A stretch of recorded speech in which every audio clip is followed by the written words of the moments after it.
This is the Scott Addict RC Pro. Now the Addict range was revamped in the summer with a particular focus on integration, lightweight and aerodynamics. And this bike has been an absolute blast to ride, which is why I've included it on our editor's choice list this year.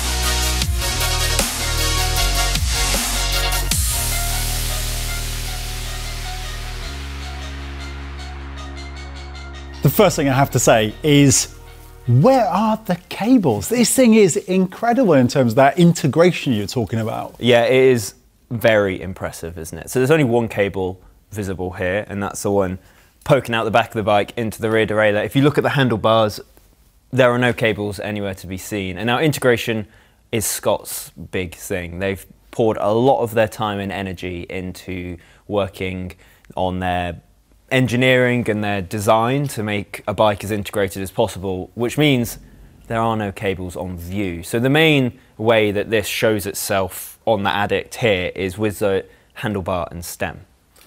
So they're quite a unique design, I would say, from Scott, that one-piece carbon bar and stem, in the way that it kind of curves backwards and it flares quite a lot. Yeah, so it's mainly, you can see it from the top down, isn't it? So like obviously for you guys at home now, you can only see a normal handlebar, but it's got a very almost like sort of wing shape to it, hasn't it, from the top? It has, yeah, and that is designed like that because A, it's aerodynamic, the shape of it is designed to be as aero as possible, and B, that gentle curve in the bar is designed so as not to kink the cables, because the cables run all the way from the hoods on the bar, all the way through the bar and then into the head tube, which is really impressive because it's not only the Di2 versions that can be run in the bar, but the mechanical ones as well. And as any mechanic knows, mechanical cables are pretty big and prone to kinking when you put them into a frame or put them around any tight bends. So Scott have worked really hard to make it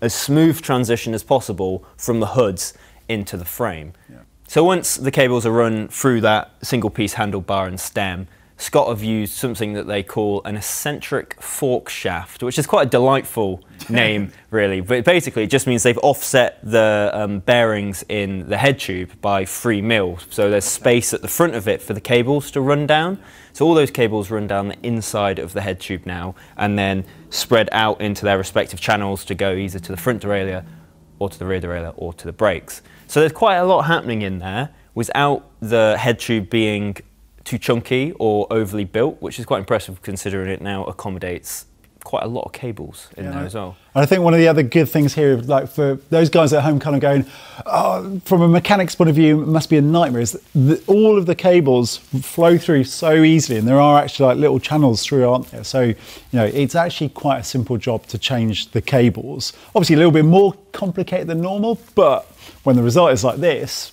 So you mentioned that this is a complete redesign of the Addict RC. Again, a range that's been around a long time. So what have they actually done to this to make it different this year?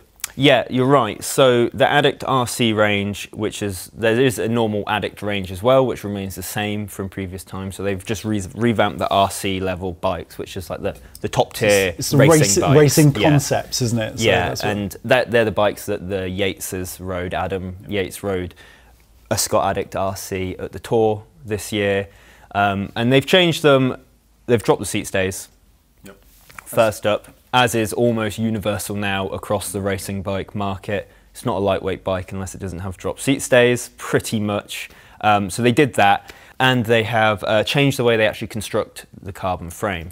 So the carbon frame used to be in 6 parts, and they've now reduced it to just 3 parts, which is it's quite a complicated way of just saying they've used less material. So there's now fewer joins on the frame where the parts have to be fused together, which means they've used less material, which means they've lowered the frame's overall weight. Now in this full build, this bike comes in at 6.9 kilograms, which is a seriously impressive weight to hit because of the specification as well, which we'll touch on later. It's very impressive, and a lot of that is done by that new frame design. But before we move on to the specification completely, one final thing to note is that they have adjusted the geometry of the bike slightly as well from the last model. It now has a shorter head tube, and they've changed the lengths of the fork blades as well. But this was done with an eye to accommodate the wider tyres. And they've done that because it's a disc brake only range now, so they had more clearance to play with, which has allowed them to fit those tyres. Yeah, and like looking at the tyres as well, you got them in combination with the Synchros wheels. Now, Synchros, they are part of the Scott brand, aren't they? They are. Synchros are a sister company to Scott, so it's all designed in-house by Scott. But what's interesting about these wheels is they have a 21mm internal, which is huge, and to put a wide tyre on that as well, which is why they've blown up in such a massive way. It's what we would usually comment on as like quite modern thinking in cycling. You know, internal wide rims have not been around for that long, but people are really starting to kind of get into them now, with people like Zip and MV and Hunt doing it. And it's cool to see Syncross jumping on that trend and realising that that's sort of the way that bike design is going, and they're definitely not lagging behind at all there. Yeah, like to put a 28mm on that as well, it's about as big as you really actually want to see on I mean, and they are big tyres, yeah, they're huge. absolutely chunky. And when I first saw the bike, I was like, is it a racing bike? Is it an endurance bike? It's a gravel yeah, bike? Where's it meant to go? But then that's the point, right? It does still have 6mm of clearance on either side of that tyre, so you can potentially go wider if you would like, and do whatever you want with the bike, really. if you want to. If you want to, which is it's just a lot of fun having that option. So it is, as I said, looking around the bike as well, the majority of the kit is all Synchros kit, isn't it? Yes, it is, but that's by no means like a problematic thing. It's not like the olden days when you used to kind of despair a little bit if it was just in-house componentry put on a bike, because Syncross's stuff is really good. The main thing I'll talk about is that integrated bar and stem, because the first time I saw it, I was like, I feel like I'm going to have a nightmare with this, because it isn't, you can't obviously change the lengths. It's a set lengths. You just have to ride it. If it's not right, you have to get another one in and try that.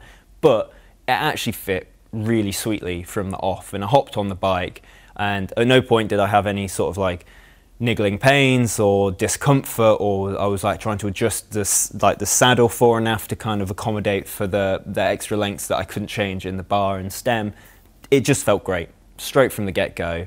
And actually this bike, Scott did design this range with Rablador, which are a German bike fitting brand. So they like surveyed over 3,000 different bike fits and took all of that information to build the frame and to build these parts. And they have got it spot on, as far as I'm concerned. I don't ride, I'm not a particularly aggressive rider, so I don't really like drag myself out at the front end or have it particularly slammed. I never had any sore hands.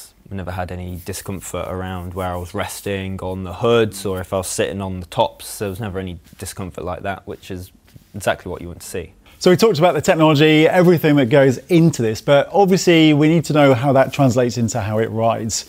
Yeah, and it shines through, to be perfectly honest with you. Everything that Scott's done to make this bike comfortable comes through. And my overarching sort of thought about this bike is, oh, isn't that a really comfortable bike? I was just like, this is like an extremely nice ride feel from what is also a very stiff and rigid racing bike, and that's something which I was really impressed by. You're kind of waiting for the twist in the tail, kind of like waiting, something's going to give in a second. Well, exactly, and I was like, oh, it's going to feel sluggish or it's going to feel slow, and it doesn't really. It holds its pace really well when you're out riding, and it's quick enough to accelerate. I mean, there are a few things which people might not like, you know, the fact that it is a 28mm tyre. People might think, well, because it's on a 21mm internal rim, maybe I'll shrink that down and put like a 25 on, because it will still blow up quite wide. And you can get a bit more of like a ride and racy feel out of a slightly narrower tyre, but I honestly found this to be a superbly comfortable bike, and so much of that was because of the wide tyres. And the Schwalbe 1 tyres are really good. They're very fast, they roll really well. They add a good bit of pace and comfort to a ride, but potentially not the best for winter. I've been testing this bike fairly recently throughout October and November, and I have suffered a couple of punctures because of the Schwalbe ones. We have had those emergency phone calls going, help! Yeah, I've used up my tubes, but that's not necessarily the tyres' fault. They are racing tyres. They are designed for the summer. They are designed to be raced on. They're not designed to be commuted on through London in the rain.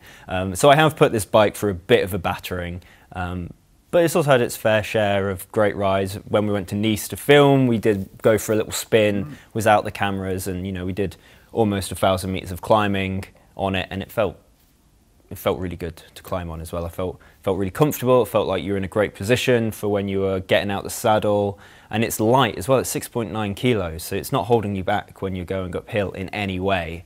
But it doesn't sacrifice that great ride feel either that makes you want to ride a bike for a long time. So I've been really impressed with it as a bike. Really liked it.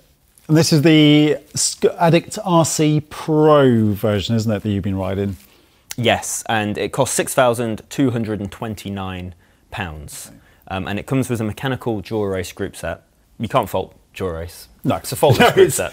There's a reason why it's the top group set, exactly. isn't it? It is a faultless group set. And like I said, this bike is only available as disc brakes, and it's only available as 160mm disc brakes as well. So they only spec rotors of that size.